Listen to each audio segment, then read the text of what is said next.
मेरी ओपीडी में लगभग 6 पेशेंट्स आए थे जो फर्स्ट ट्राइमेस्टर थे, यानी उनकी प्रेगनेंसी अभी अभी कंफर्म हुई थी। परंतु मज़े की बात है कि उनके जो सिम्टम्स थे अलग अलग थे।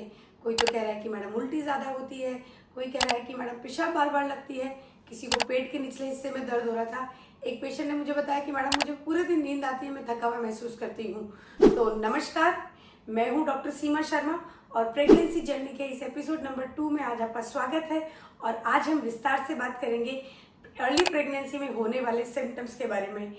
परंतु हर प्रॉब्लम को सामान्य समझ के इग्नोर कर देना ये कोई समझदारी नहीं है। तो सबसे कॉमन सिम्टम क्या है? सबसे कॉमन सिम्टम है उल्टी आना, जी मितली होना, पूरे दिन कुछ अच्छा नहीं लगता, खाने का टेस्ट नहीं आता, कई बार खाने में स्मेल आती है, और भी खाना बनाना है तो भी हमें उसकी इरिटेशन होती है, हमें वो परेशान करता है। ये एक कॉमन सिम्टम है। प्रेगनेंसी का हार्मोन है बीटा HCG हार्मोन, जो कि जैसे जैसे बढ़ता है प्रेगनेंसी के ये सिम्टम्स बढ़ जाते हैं। तो प्रेगनेंसी में जी मितली होना, उल्टी होना कॉमन है। परंतु यदि आपकी वॉमिटिंग बहुत ज़्यादा हो रही है तो फिर आपको डॉक्टर को इसके बारे में बताना है, क्योंकि इसके लिए हम एंटीबायोटिक मेडिसिन जो कि प्रेगनेंसी में देते हैं वो सेफ भी होती हैं बच्चे के लिए, आप वो ले सकते हैं। और बहुत ज़्यादा मितली आने का रीज़न ये भी होता है कि जब आपको कुछ अच्छा नहीं लगता तो आप बहुत देर तक भूखे रहते हैं, उससे गैस एसिडिटी की प्रॉब्लम बढ़ जाती है, तो उसको भी हमें अवॉइड करना है। आप दिन भर में थोड़ा थोड़ा करके खाएं, एक साथ बहुत सारा मील ना लें। तो स्मॉल फ्रीक्वेंट मील्स जो है आपके ये जो है प्रेगनेंसी सिम्टम को कम कर देंगे। तो ये एक कॉमन सिम्टम है। अगर ज़्यादा उल्टी आ जाए तो हम इसको कहते हैं हाइपरेमेसिस ग्रेविडरम। सेकेंड सिम्टम आता है पूरे दिन नींद और थकावट। ऐसा इसलिए होता है क्योंकि जो प्रेगनेंसी के हार्मोन्स हैं ये चेंज हो रहे हैं और आपको पूरे टाइम वीकनेस, नींद, थकावट। परंतु आपको अपनी बॉडी के हिसाब से अपने आप को बैलेंस करना है। कुछ देर आप रेस्ट कीजिए, आप दिन में आराम कीजिए, कुछ जो है आप अपनी हॉबीज़ और एक्टिविटी, जैसे आपको जो काम पसंद है उसमें आप समय व्यतीत करें, जिससे कि आपको एकदम से नींद नहीं आएगी, आपका मूड फ्रेश होगा। और उसके अलावा यदि आपकी रिस्क प्रेगनेंसी में कोई कॉम्प्लिकेशंस के कोई रिस्क फैक्टर नहीं है तो आप अपने घर के रूटीन काम भी कीजिए, जिससे आपको ये सिम्टम्स में रिलीफ रहेगा। एक और कॉमन सिम्टम जो है वो है ब्रेस्ट में हेवीनेस होना या पेन होना। तो ये भी एक कॉमन सिम्टम है, आप इसके लिए घबराएं नहीं, इसके लिए कोई अननेसेसरी टेस्ट कराने की भी ज़रूरत नहीं है। ये भी बेसिकली प्रेगनेंसी हार्मोन्स की वजह से होता है। आप इसको कुछ हद तक इग्नोर करें, अपने कंफर्टेबल ब्रा पहने, तो इससे भी आपको ये रिलीफ मिलेगा। नेक्स्ट आता है बार बार यूरिन लगना, यानी बार बार पेशाब लगना, पेशाब की फ्रीक्वेंसी बढ़ जाती है। तो ऐसा इसलिए होता है कि जो यूट्रस है, जिस बच्चेदानी में बच्चा पनप रहा है, उसका साइज बढ़ता है। धीरे धीरे यूट्रस का साइज बढ़ता है तो आगे जो हमारे यूट्रस के जस्ट आगे जो हमारा ब्लैडर होता है, यानी पेशाब की थैली, उसको वो इरिटेट करता है, तो आपकी यूरिन की फ्रीक्वेंसी बढ़ जाती है। इसकी वजह से क्या होता है, आपको डिहाइड्रेशन होने लगता है और कई बार तो आपको यूरिनरी ट्रैक्ट इन्फेक्शंस भी हो जाते हैं। इसके लिए ज़रूरी है कि आप अपना हाइड्रेशन अच्छा रखें। अपनी डाइट में कम से कम 4 से 5 लीटर लिक्विड्स, छाछ, दही, लस्सी, नींबू पानी, नारियल पानी या और भी तरह के जूस या सूप वगैरह आप ले सकते हैं अपने टेस्ट के अनुसार। स्पेशली समर्स में ये प्रॉब्लमेटिक हो सकता है, तो आपको हाइड्रेशन अच्छा रखना है। ये अपने आप ऑटोमेटिकली 3 महीने के बाद यूजुअली रिजॉल्व हो जाता है। एक सवाल जो लगभग हर ओपीडी में मुझसे फर्स्ट ट्राइमेस्टर वाली महिलाएं जो पूछती हैं कि मैम पेट के निचले हिस्से में दर्द होना।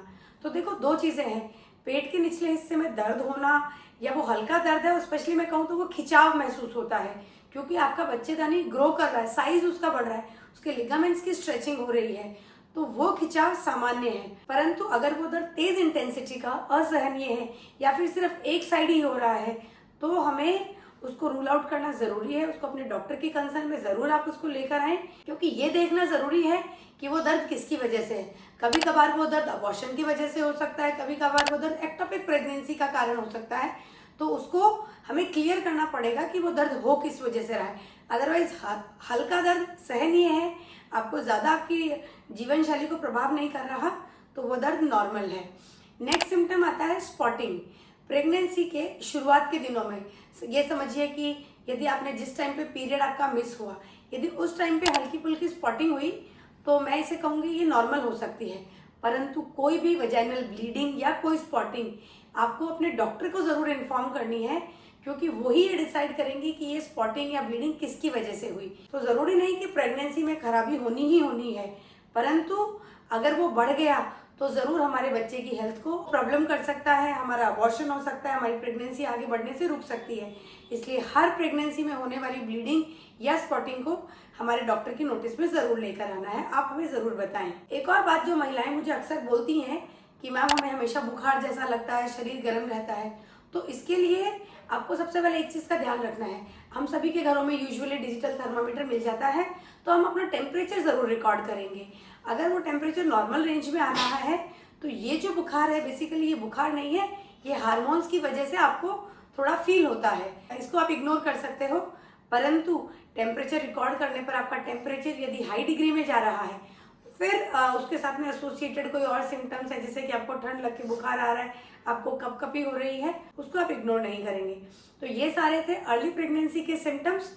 परंतु प्रेगनेंसी के जो वार्निंग साइंस है वो हमें कभी भी इग्नोर करने नहीं चाहिए। वो है, सबसे फर्स्ट आता है हाइपरेमेसिस ग्रेविडरम, यानी इतनी तेज उल्टी होना कि आप बिस्तर से भी नहीं उठ पा रहे और आपका पानी भी नहीं पच रहा है।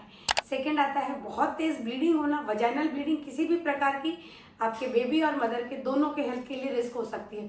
थर्ड आता है आपको बुखार इतना तेज आ जाए कि आपका टेम्परेचर थर्मामीटर हाई बता रहा है, तो वो एक इग्नोर करने का साइन नहीं है।